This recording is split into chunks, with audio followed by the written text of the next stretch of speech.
Okay, so please welcome Carmisha Miller for No is a Full Sentence, the Art of Setting Boundaries.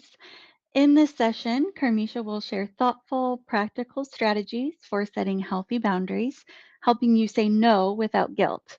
We're excited to have her with us today and hope you enjoy the conversation. A few housekeeping items. Please place your questions in the Q&A. There is a little tab over on the right-hand side over by the chat. We will get to them during the Q&A portion of this session towards the end. The recording of this will be available for review on the website where you found this event, and it will be in a follow-up email that will go out after this session as well. So, Carmisha, the floor is yours. Awesome. Thank you so much. Good evening, everyone. Welcome to No is a Full Sentence, the art of setting boundaries. This is something I'm excited to give because I think this is something that a lot of people overlook and don't understand the importance of this when it comes to work. So it's very important. So I will go ahead and get started. And hopefully, if you can't hear me, again, put it in the chat or let us know if you can't hear me, but we're going to go ahead and get started. So this is our agenda. So these are some of the things that we're going to go over today. I'm not going to go over each one of them, but we're going to talk about no and how it actually is a full sentence or a sentence word. We're going to talk about some ways to ways to implement the work-life balance in your life and the importance of it and some reasons why that you should do it. All right. So to start out, I skipped it. No. So no is a sentence word. So no, just like yes, just like wow, and other words are sentence words. Some people will say a sentence has to have an adjective, a verb, and an adjective, and all these other things, but that's not necessarily 100% true. So I added one quote in here from Warren Buffett. We all know who Warren Buffett is, billionaire, super successful. He says the difference between successful people and really successful people is that really successful people say no to almost everything. Okay, so that tells you just how important it is to say no to some things. So, no is a one word sentence or a sentence word. Excuse me. So, they're single words that function as complete thoughts. So, no, depending on the question, is a complete thought. Do you want to go to dinner? No. Are you going to the company party? No. Complete thought. The purpose and the usage for these words are emphasis, efficiency, and dramatic effect.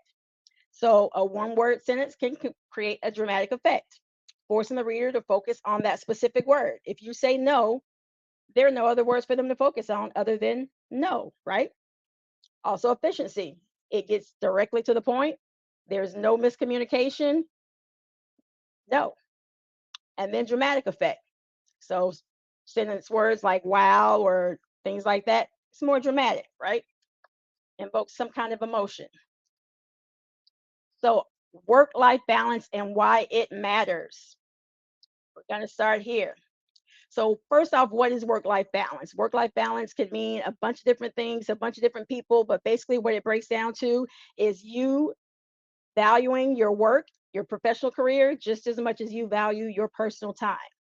Okay. You have the freedom to manage your personal tasks, and this is not for all careers. So, let me preface all of this by saying, depending on what career you have, some of these things won't be possible. If you're a, say, police officer, some of these things won't be possible. If you're a call agent and you're on the phone answering the call for customers during the day, some of these things won't be possible because you'll have a little less flexibility.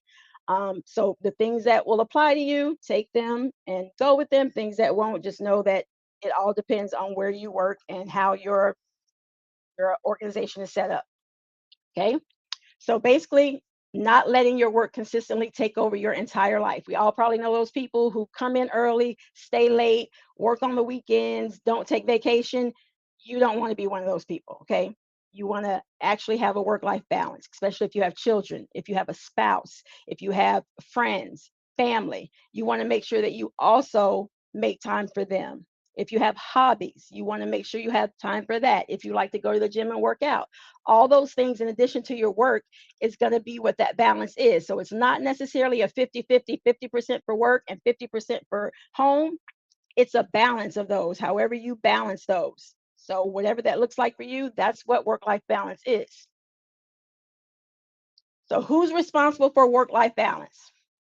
So, leaders can't give you work life balance. Only you can give you work life balance. Your leader can make it more feasible for you to be able to implement a good work life balance, but you are responsible for making sure you take it. Okay. So you can't blame anybody else for staying at work 12 hours a day if that's not a requirement of you. Your employer's not making you stay there 12 hours a day. So that's on you. So you have to take responsibility for that. Okay. You want your employer to create an environment that supports that balance, but then you ultimately have to take that balance. And that's important. Okay. The choice is yours. So here are some of the effects of poor work life balance, right? Your stress level is going to spike. When your stress level spikes, your immune system weakens. Your productivity is going to plummet because when you're stressed, your mind's going to be all over the place. Things are going to start going well. You're going to start overlooking things. You're going to start mismanaging things. And then that's going to lead to a further problem. Okay. Also, your health. Chronic stress can double your risk of having a heart attack. And then your personal relationship struggles. We'll go over some statistics a little later that will show you how work life balance can affect divorces and a lot of other different things. So it's very important to make sure you implement this. You sit down, you come up with a plan on how that works for you. Okay. So we're going to take our first poll. So everybody should be able to see the polls. And I want you to participate in the poll that talks about work life balance. So, do you implement work life balance in your life?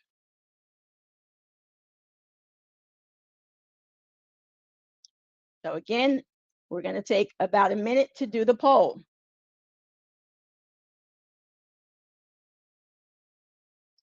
How many of you feel that you have a good work life balance?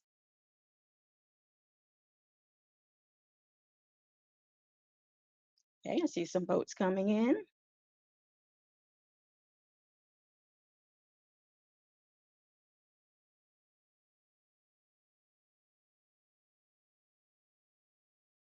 Again, we're doing the poll. How many of you feel that you have a good work life balance? So far, we have 71% do, 28 do not.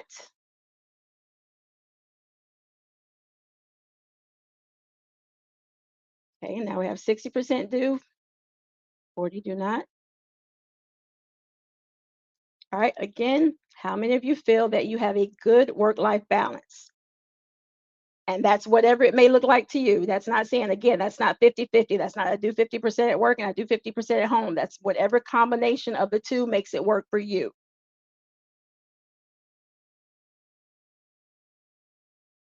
All right. And I'm going to end the poll at 6:10 or 7:10 if you're on the East Coast or 5:10 if you're in Mountain Time. All righty. So I'm going to end the poll. So anybody putting the poll in? 5, 4, 3, 2, 1. All right. So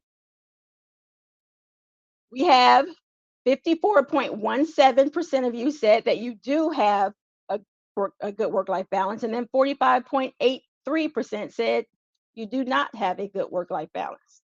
All right, so let's see what the statistics are. So 63% of Americans feel like they have or 63% of Americans that have a good work-life balance are willing to go above and beyond. So they're not going to come to work and just do the minimum. If there's a little bit extra required of them, they're going to do it because they know they have that flexibility.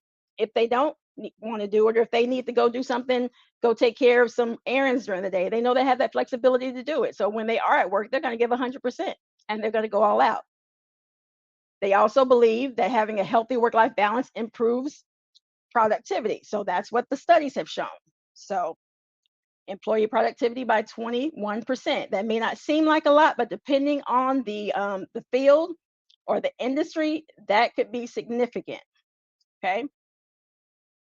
So we're going to have our next poll now. So the next poll, you're going to do two.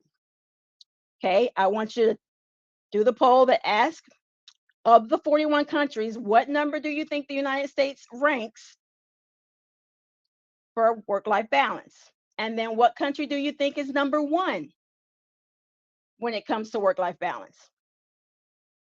And this study was done by the Organization for Economic Cooperation and Development.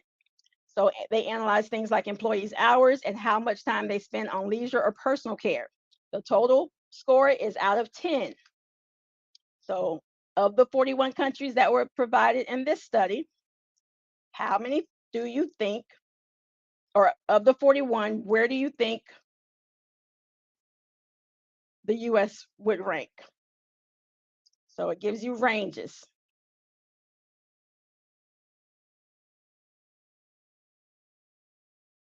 So of 41 countries, what number do you think the US ranks in relation to work-life balance?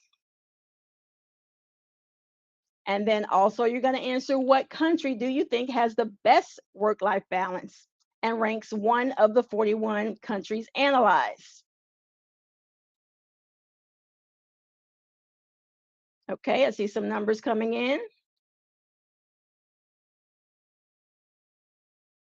Let me give this about another minute before I close them.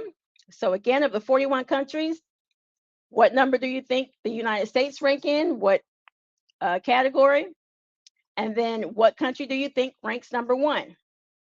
And again, this study was done by the Organization for Economic Cooperation and Development.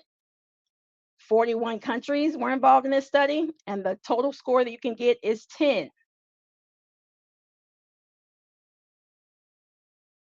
All right, I see some. Wow. Okay.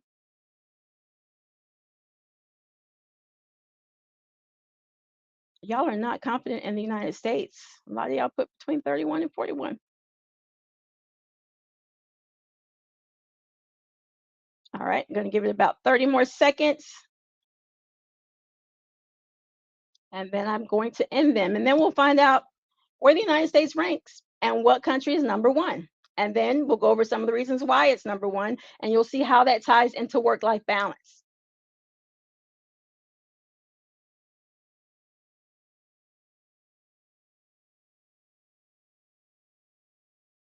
All right, so again, we're doing what country do you think has the best work-life balance and ranks number one of 41 countries? And then of the 41 countries, what number, what range do you think the United States ranks in relation to work-life balance? All righty, 5, 4, 3, 2, and 1. So I'm going to end the polls now. Okay, so for what country you think ranks number one of 41, the majority said 45% with Denmark. Um, the lowest was Spain, and the second lowest was Italy. Interesting. Okay. And then for where United States ranks, we have the majority you, 69.7%, thought between 31 and 41. Y'all have no confidence in us, huh? And then in second place was 21 to 30. So let's find out who ranks where.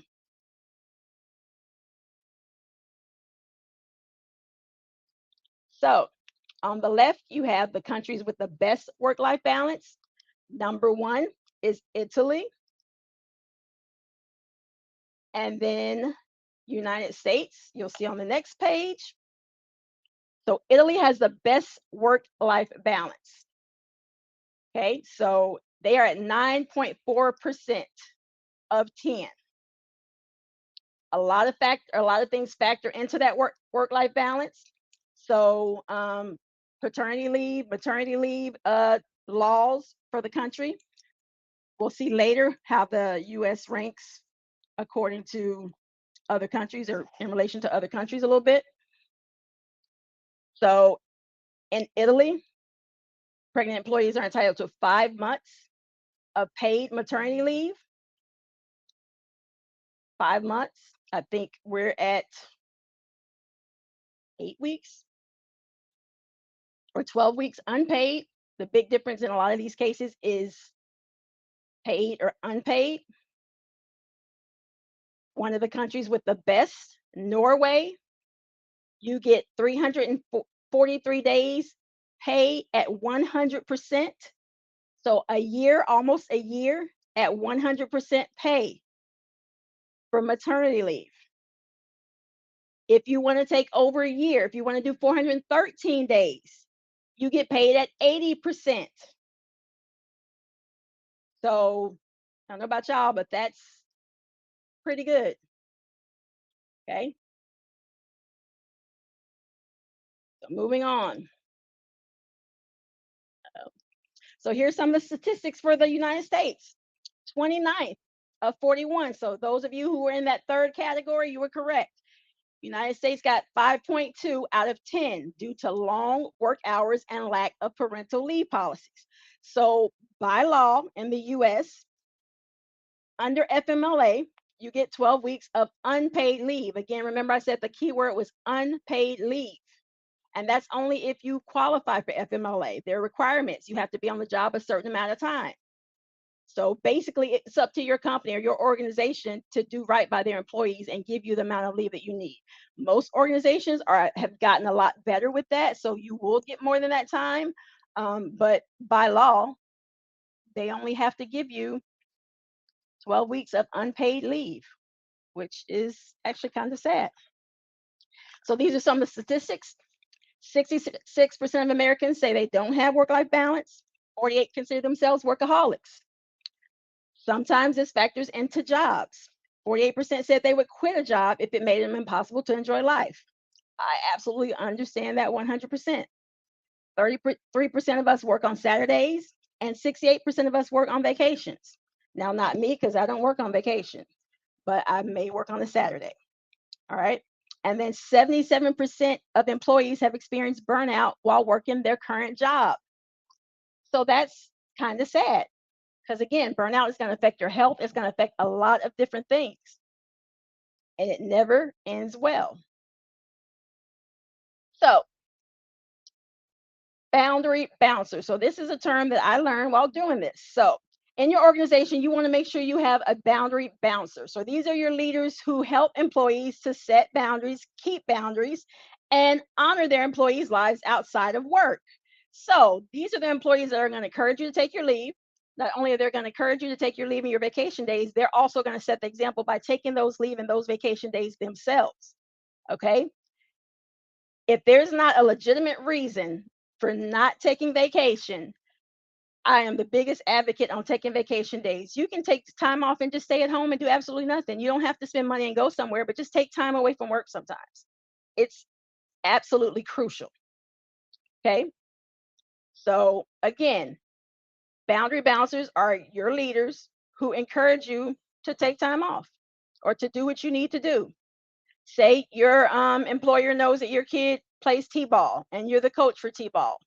And at 4 o'clock every day, you need to be at that field to coach t-ball.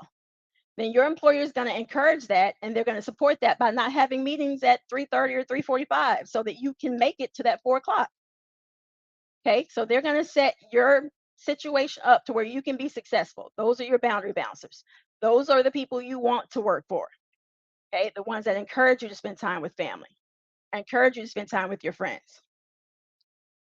Okay, next up, we have boundary control. So, a lot of us are not able to determine what boundary we fall into. Some of us can. So, there are three different levels of boundaries. As soon as my slide goes to the next slide. Oh, now, sorry, let me go back. All right, so boundary controls. So, researchers did a study, and work life boundaries are more important than work life balance. So, they found that the level of boundary that you're in greater affects your greater affects you than the work life balance. So basically what are boundary controls? It's how much control you have over what you do at work.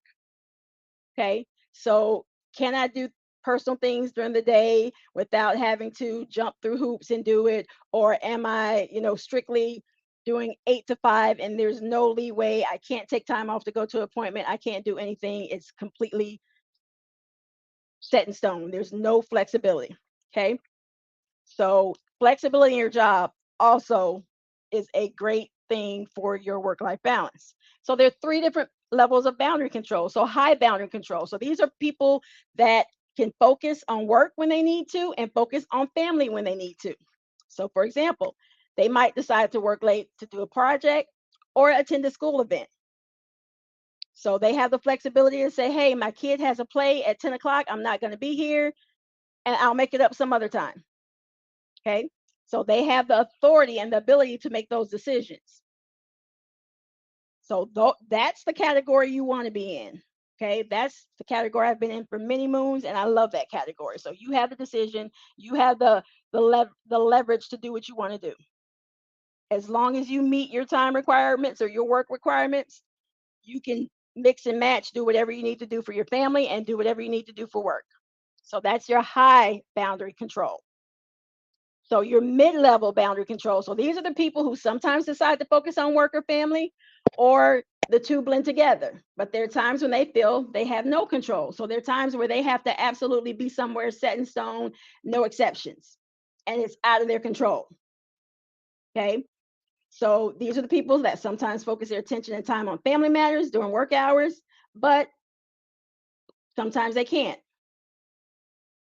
All right. So these are more probably mid-management people that maybe have some obligations that can't be controlled, like maybe a set meeting that you can't just rearrange, you can't just decide you want to do what you want to do and you have to be there. So those are your mid-level boundary people. And then you have your low level boundary people, or your low boundary people. So these are the people that don't get to decide when to focus on work and when to focus on home. So they have strict limitations established by the type of job they do, personal circumstances, or maybe both. So again, if you have a job that's strict, set in stone, that has a requirement, specific amount of hours, and you can't take off to go take your kid to an appointment, you can't take off to go to a t-ball game, then you fall in this category of low boundary controls. And again, if you're a police officer, well, I guess police officers, they can probably take off during the day. But if you're someone like I don't know, a trash man or something. They have a route that they have to do. They can't take the trash truck to the doctor's office. Hopefully, I've never seen one at the doctor's office, but they just can't go pick up their kid from school in their trash truck and just take them to the doctor's office, right? So they would be in the category of low boundary control. So you have your high, who pretty much can do whatever they want. You have your mid level, who kind of pick and choose, and then you have your low boundary. So our next poll, I want you to tell me what boundary you're in. So are you high boundary, mid-level boundary, or low boundary?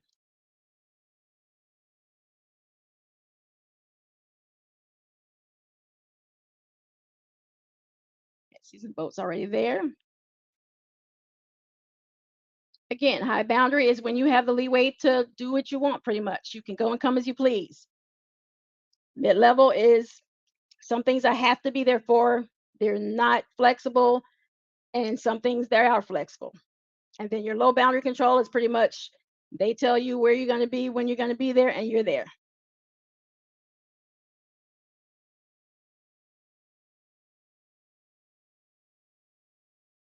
Okay.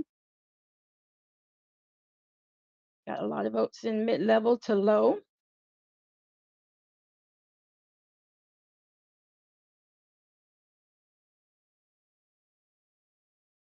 And people with the high boundary control, believe it or not, pretty sure it makes sense, are usually happier in their jobs and usually work just as hard as the people that are controlled more strictly.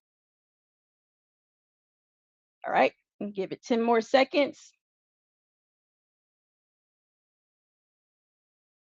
5, 4, 3, 2, 1. Okay, so we have 22% high boundary. We have 37.14% mid-level, and then we have 40% at low boundary control. So I would say that's probably about average. All right.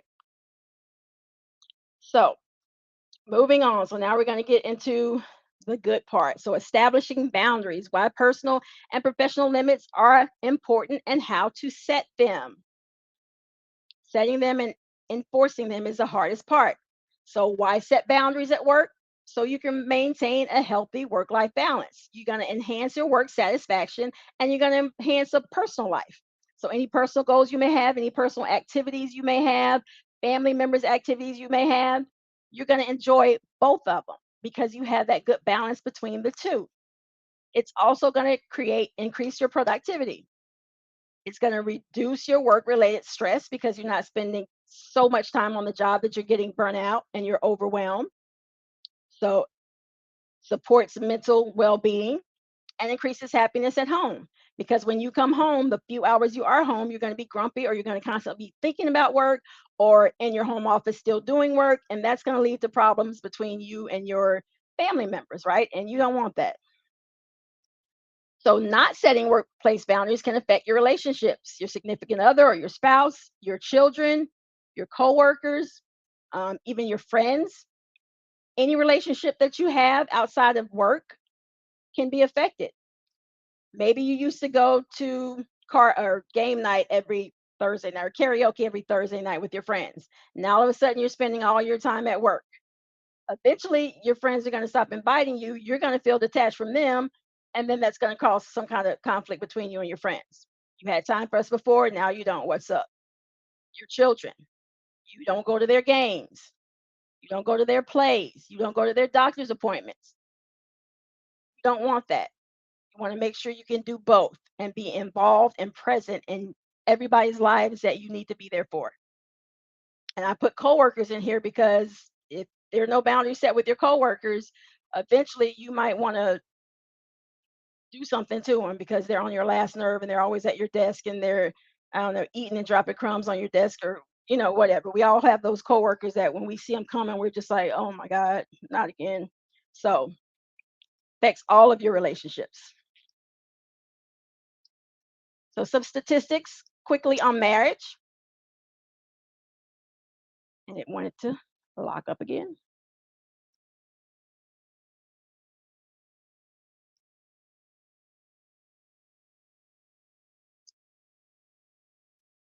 And then there we go. Okay, so some quick statistics.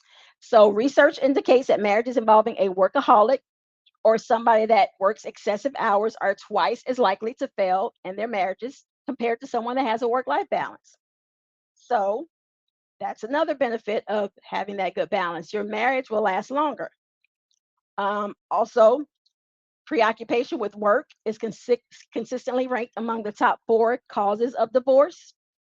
And females working more than 60 hours per week had a significantly higher risk of marital change, okay, compared to those that worked 40 hours.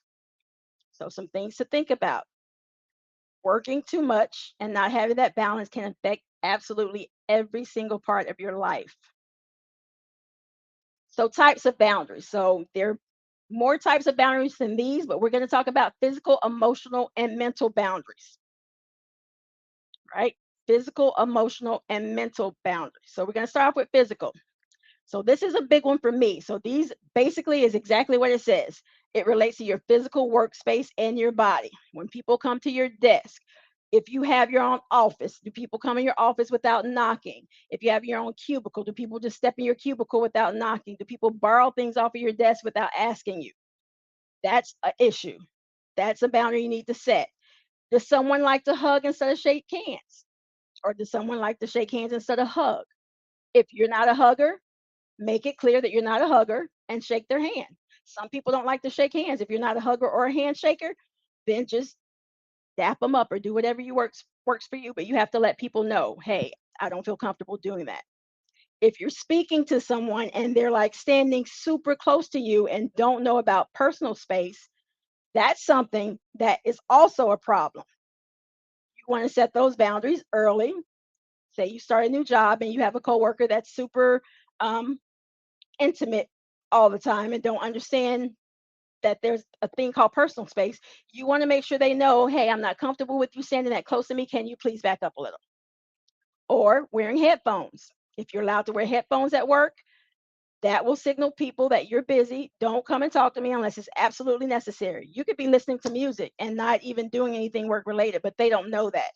It kind of tells them, hey, back off. All right. So benefits, and I'm not going to go through all these: reduce physical stress and fatigue, improve focus and efficiency, clear work life separation. That's another one we're going to talk about a little later as well. But delineation between your personal life and your professional life, increase personal safety and comfort because people being in your space is not comfortable, and then reduce risk of burnout. So, those are some benefits of your physical boundaries. Your emotional boundaries. So, this is going to help how you process or talks about how you process your emotions at work. So, you want to be able to separate your feelings from how someone else may feel without negating the need for empathy. So, if somebody comes in a bad mood, don't go don't go there with them. Just walk away, don't entertain it. Don't let someone else's mood affect your mood. Uh, Delegating, that's a big one. If you have someone to delegate work to that's appropriate, do delegation. Talk to your manager about feedback so that you know what is expected of you, so that you're not getting to the end of your performance review and then finding out you haven't done anything that they expected you to do, and now you're upset and it's a whole other amount of turmoil. So talk to your manager to get clear understandings of what you're supposed to do. Don't talk about other people in the office. Don't entertain any gossip, any of that negative anything. Okay. And if you know there's somebody in your office that drains your energy every time they come around, avoid them. I'm sure we all have that person, right? So some benefits, you have better conflict management by setting those boundaries, healthier professional relationships.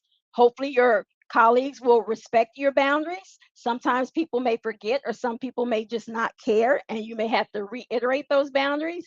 And then, if they still go over or make the crossover, then you may have to get a manager or someone else involved and say, hey, he always comes to my office without knocking, or when he talks to me, he's standing like right in my face.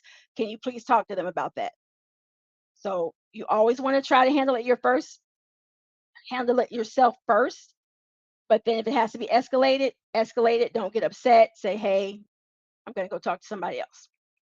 Okay. And then reduce stress and burnout. You've seen that a bunch of times. Burnout is a real thing. Okay. And then your mental boundaries. So this is going to support your mental energy and help you focus when you're working. Okay. They relate to your opinions, your thoughts, and your values at work.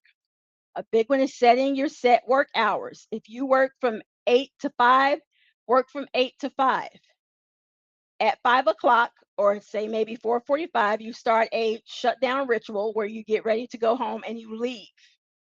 Okay, that's a boundary. Shut your mind off from work when you get home. Don't jump back into work.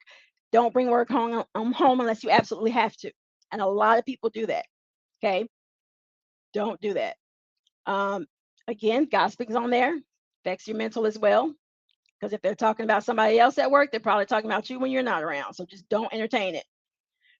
Setting messages on instant messaging to alert others while you're focusing so they won't come up and bother you. Just have out of office reply. Hopefully they'll respect it. And avoiding conversations that continually drain you mentally. Just don't entertain them unless they're absolutely required for work. Just don't entertain it. If somebody's at work always talking about, you know, politics or religion or something that just number one shouldn't even be discussed at work, and they're just draining you, just avoid them at all costs. All right, so benefits of setting mental boundaries: improve focus and concentration.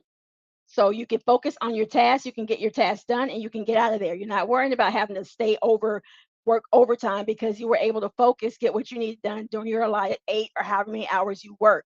You were able to do what you need to do and get out of there. Okay. You're going to be less tired and less fatigued. I mean, less tired and less confused. Okay. It's going to lower your stress and anxiety level, which will make you healthier. And then you're going to have a better work quality. Not going to make as many mistakes. Your mind's going to be clear. It's going to be enjoyable. So, when we're talking about boundaries at work, so how do we go about setting boundaries at work? Some people may ask. Well, there are several ways. All the ways there are not going to be included in this because there are so many, but we're going to talk about just some of them. So, the first one is setting your priorities. When you get to work, you want to make sure you prioritize whatever needs to be done. If something is more important, you want to have that one wants to have a higher prioritization. So if you run out of time, the thing that absolutely had to be done was done. And you're not saving that. You're doing the easier things first that didn't have to be done. And now you have to stay late because the thing that you were absolutely had to do, you didn't do. So prioritize things. Identify what needs to be done immediately. Anything else can wait. It can wait till tomorrow because there's always going to be something for you to do tomorrow. Okay. That's important to remember. A lot of people try to say, I just want to knock this out before tomorrow. And then when you get to work tomorrow, there's going to be something there tomorrow, right? These priorities also go for things with your child, your children, or your their appointments. You want to prioritize what appointments do I absolutely have to be at? If you have a spouse and that spouse can take one of those appointments because you have something significant at work you absolutely have to do, then there's that balance. If not, then you have to stay at work. You may be in that low boundary control category, right? Time management. Managing your time gives you a sense of ownership over your day.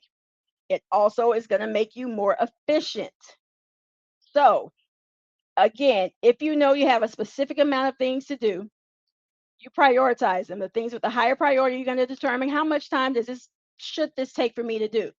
And then that's where your time management can come in. Okay, I know this usually takes 2 hours and absolutely have to get this done. I work 8 hours, so I'm going to start this task that takes 2 hours and has to get done first. And then I'm going to prioritize everything else after that and then fill in those times for that. So that way, when it's time for me to get off, I can still get off. Okay, that's huge. A lot of people, again, always want to stay, always want to stay. If I could just get this one more thing done, there's always going to be one more thing. Another way is to delegate tasks. If you have a team of people or if you're a leader and there are things that you can delegate for other people to do, then ask for help. Delegate those things to other people. If you're getting overwhelmed and you know it's something you can't get done in a reasonable amount of time, or you don't have the capacity to do it by the time it needs to be done, then delegate it. That is the sign of a good leader. If you try to do absolutely everything yourself, that's the quickest way for you to burn out. The quickest way. You need to have a team that is capable and competent that you can lean on. Because I promise you, if something happens to you, if you have a mental breakdown and you disappear and have to be admitted to a hospital, the job is going to continue without you. So always keep that in mind. You are replaceable. So take care of yourself. Take your time off. Okay. This seems like the most simple thing there is, but this is the one thing that most people don't do. So the Glassdoor did a study and said 54% of US workers do not use all their allocated time off. And I just find that shocking because I usually have to go in the hole because I'm always taking time off. Now, do I do my job? Absolutely. But do I ever have use or lose or excess days? Absolutely not. Absolutely not. Okay. Those workers that don't take time off, they're afraid they're going to fall behind. They're afraid when they get back that work is going to pile up. And in a lot of cases, if you're one deep in your organization, it might pile up. And when you get back, it's going to be you catching back up, you doing everything. And it might be, a little bit harder to get caught up than it was if you'd have just stayed there. But still, having time off is very important for your mental health, for your well being. And then when you take time off, especially on vacation, do not work. Don't take your laptop with you on vacation. If you're legitimately on vacation, have leave put in. Don't take your laptop with you. Do not work. Take a mental health day if you need it. Take a sick day when you're sick. Don't come into the office and bring your sickness to everybody else because then that affects the whole office. Some companies have policies where you can take your anniversary or your birthday off. If they have policies, take your birthday or your anniversary off. It's one day and just recharge, even if you don't have plans. Take time off and recharge. So establish a clear schedule. So I touched on this a little bit earlier. Make sure you have a clear schedule. I work from this time to this time. After that time, I am disconnecting. Okay. I am closing my laptop.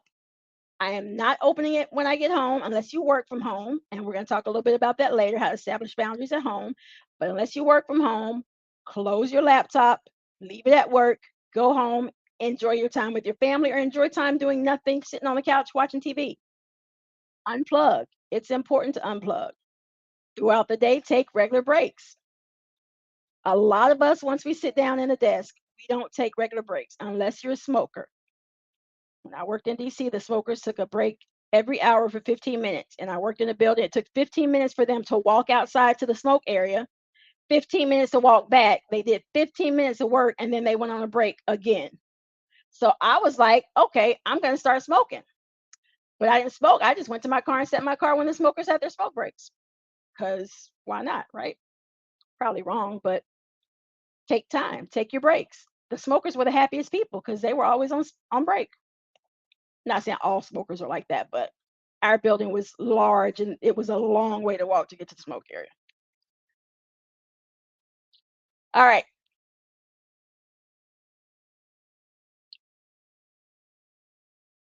go back. There we go. Recognize your emotions. This is an important one, especially when you're in work at work, right?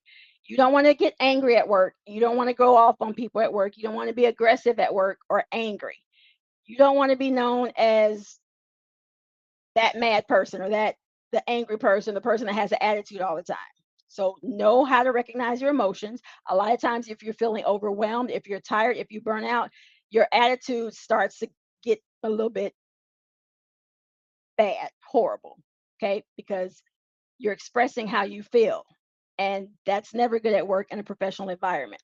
So you need to be self-aware and recognize when you need to take a break or when you need to take or seek support. Most companies have a EAP program, employees assistance program that offers mental health services and all kind of a slew of other things, right? So you might need to take a break. You might need to go seek out those services and find out how they can help you so that you can not be so angry at work and you can learn how to deal with it. Okay. Try to keep a positive attitude. If you can at work, play soothing music. Put on headphones and listen to your music. It'll keep you calm, right? Understand your worth and acknowledge your accomplishments. Some leaders, bosses, don't ever tell people they're doing a good job. So you have to tell yourself, I'm doing a good job. Understand what you bring to the table and your accomplishments. And then lastly, try meditation and mindfulness. They have tons and tons of apps, free apps where you can do meditation and mindfulness. So put that headphones on at work, turn that on and just zen out. Okay. But the biggest thing is keep a positive attitude and don't let other people upset you. Right.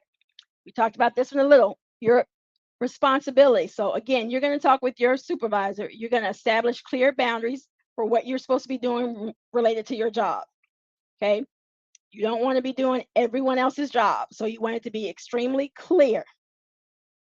If you're doing things outside of your responsibilities, that may be a concern because if you are doing extra things but you don't have time to do what your primary responsibility, then that's going to eventually become an issue. You're going to eventually get burned out, or you're eventually going to get a performance review that says you didn't do this, but it was outside of your responsibility. So why should you have to do it? Okay. So again, talk to your supervisor. Need to set healthy boundaries. And then division. So this one to me is an important one. Do not mix your professional and your personal life when it comes to things like oversharing your business, talking about boyfriends, girlfriends, significant others. Naturally, you're going to talk about little things like, yeah, my kid did this today or whatever. But when it comes to getting into details, you don't want to do that. That's not professional. Okay. Don't overshare at work. Do not, I say, do not be friends or follow your coworkers on social media, and definitely not your supervisor. Okay. Because if you take a sick day and you post that you went to Key West, but you took a sick day and you posted on social media, now you have to explain why the only doctor that could help you was in Key West, right? Because of course it was. So just don't, you're oversharing when y'all are all friends, and just avoid it unless you were friends with them before work. But just, I don't do that. And then practice saying no. So this is another quote from Warren Buffett. So you've got to keep control of your time, and you can't unless you say no. You can't let people set your agenda in life. Now, this may not be for all situations because again, some jobs there are things that are set that you have to do. So you can't tell your boss, no, I'm not doing it. But whatever you have control over, absolutely say no. If there are additional work tasks or projects that you don't have the bandwidth for, say no. If there are outside work events that aren't mandatory, Christmas parties, karaoke night, any other thing that you really don't want to go to, say no. Or last minute emergencies that aren't really emergencies. Hey, I need you to do this. It's like 5 o'clock. I need you to do this before you go home. If it's not an emergency and somebody's dying or you have to absolutely do it right now, no. But again, with that one, depends on who you're telling no to. You always have to evaluate the situation. Again, if it's your boss, then you have to be mindful of how you're telling them no and make sure it's professional. You don't want to ever burn any bridges. Um, maybe you want to explain it. No is a full sentence, but maybe you want to say, you know what, I really don't have the capacity to do that. I don't have enough time right now. Or say, that falls outside of my responsibility. Maybe we should find out who the correct owner of that is, you know? So it's okay to say no. Then we have our boundaries at home. So a lot of this is for people who work at the office and then they come home. Some of it will apply to people that work from home. So unplug. So whether you work from home and you have a home office or you work in an office, set a hard stop time. Like I said, if you get off at 5 o'clock, you get off at 5 o'clock. Start a shutdown ritual, say 4:45 or 15 minutes before whenever you get off.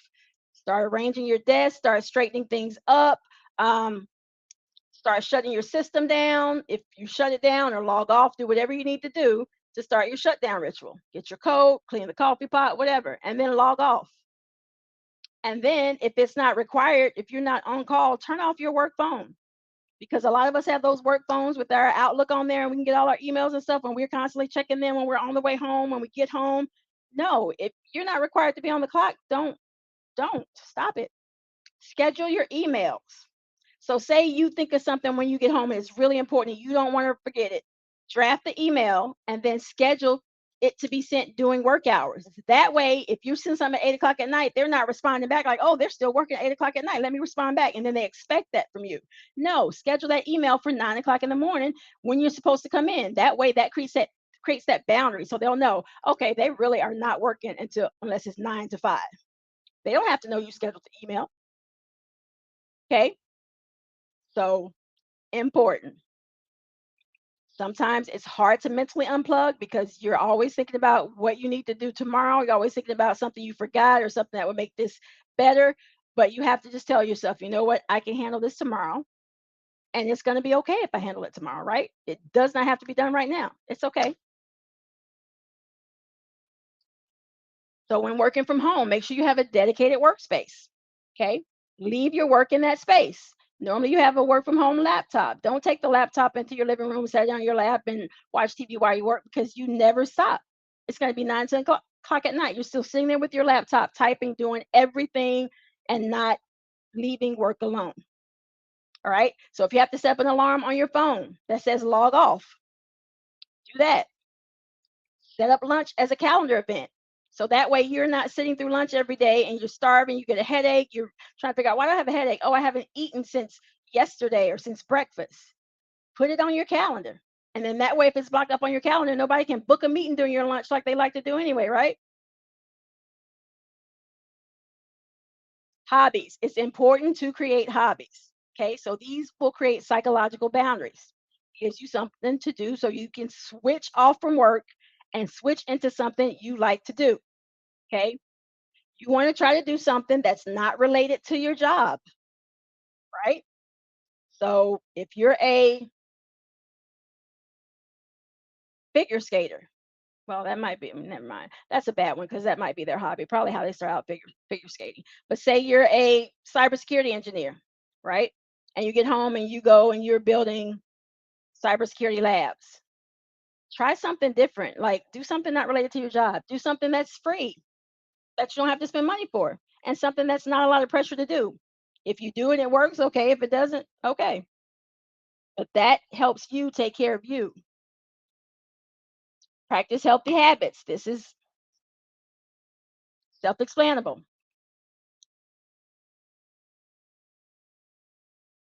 And then practice stress relief. So change what you're doing. So you want to interrupt the flow of your negative or fearful thoughts to calm your mind. You're going to change what you're thinking. So to change what you're thinking, you want to imagine things that are a solution rather than a problem. So think positive. And then if it's something you can't change, just accept that it can't be changed at this point. And I'm okay with that. And then another wonderful quote: never get so busy making a living that you forget to make a life. And I love that quote because some people are work, work, work, work, work. And then when they get 60, 75, they realize they haven't lived life at all. They don't know their family. They don't know their wife. They don't know their kids. They don't know what they're going to do with their life. That's a problem. You don't want to be that person, right? All right. So, quick recap. So, these are the things we went over. I hope I did not go too fast and there was a lot of material. But again, importance of work-life balance is critical.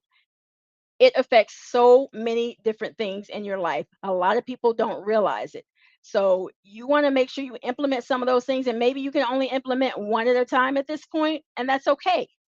But do one of them so that eventually it'll become the norm, and then it'll be healthier for you. And then you can set the pace and the tone for other people that may see you doing that, and then maybe they'll do it. So it's very important. So that concludes my presentation on no is a full sentence. So, are there any questions? Thank you, Carmisha, for a wonderful session. We do have a few questions. I can read them to you if you'd like. Okay, sure. Great. So, Megan asks, did the study on work life balance look into whether people felt differently about their balance based on gender? No, it did not. It did talk about home responsibilities, which would kind of make you think it's probably women when they're talking about dealing with kids, but not necessarily because you have fathers that are heavily involved as well. But it didn't delineate that. It just did address a lot of games and extracurricular activities that kids had. So, yeah, good Okay. question. Our other question was, what advice do you have for people who experience disabilities and may need a different work life balance ratio than most able bodied people? As a person living with disabilities, I often need more of the life part of that balance, and I worry that leadership and colleagues will perceive me as lazy or incompetent. So, good question. So, I also have disabilities. I have a son, adult son with autism. So, he has disabilities. Most 99.9% of organizations are going to have some kind of disability policy where they're going to have things that they will do to help you live or work better when you're in the work environment. And if you talk to your supervisor and they talk to leadership and you say, hey, just be honest, communicate with them, this is what I need for me to be successful. Is there any kind of way you can accommodate me? A lot of organizations will make those accommodations. Sometimes it may be I need to change my work hours.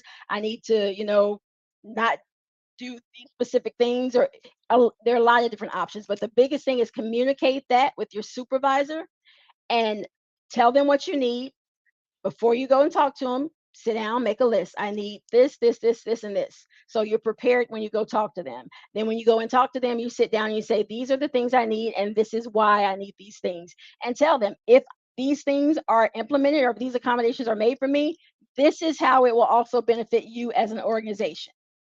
Because a lot of people understand that people have disabilities, and a lot of organizations, and they have the Americans with Disabilities Act. So some things they're required by law to do. So also be familiar with that.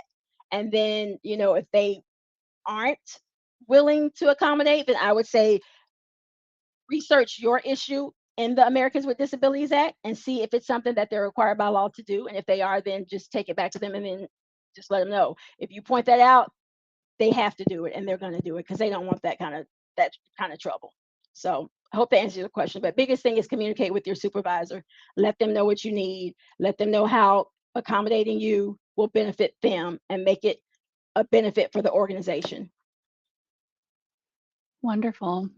Well, Karmisha, there's lots of great accolades in the chat. So everybody was loving the content. We've got about 4 minutes left. Anything else you wanted to close out with? Yeah, so biggest thing for everybody, make sure when you feel like you need help or you're getting overwhelmed, make sure you seek some kind of support. Not doesn't have to be mental health support. Just find something that you like to do that takes the stress off of you or that makes you feel better. Because a lot of people don't like going to therapy. I love going to therapy, but if that's not you, find something that you can do that relieves your stress. Try yoga, try tai chi, try something different, but don't let it get to a point where you're so stressed and you're so just discombobulated that things blow up because you don't want to get that far. And just remember your moods when you're upset at work, and if you have children or spouses, when you come home, they feel that and they know that, and it's going to affect them, and then the rest of your night is going to be affected as well. So you want to make sure you get a good balance so that you have happy home and happy work and a happy life. That's it. I love that so much. Thank you again, Karmisha, so much for your time and your content tonight. We will be closing out the broadcast now. And just as a reminder to everybody here tonight, you will get a follow up email with a link to find this recording on the page that you found this event. And I just thank you for attending and have a wonderful evening, everyone. Take care. Yes, thank you, everyone. Have a good one.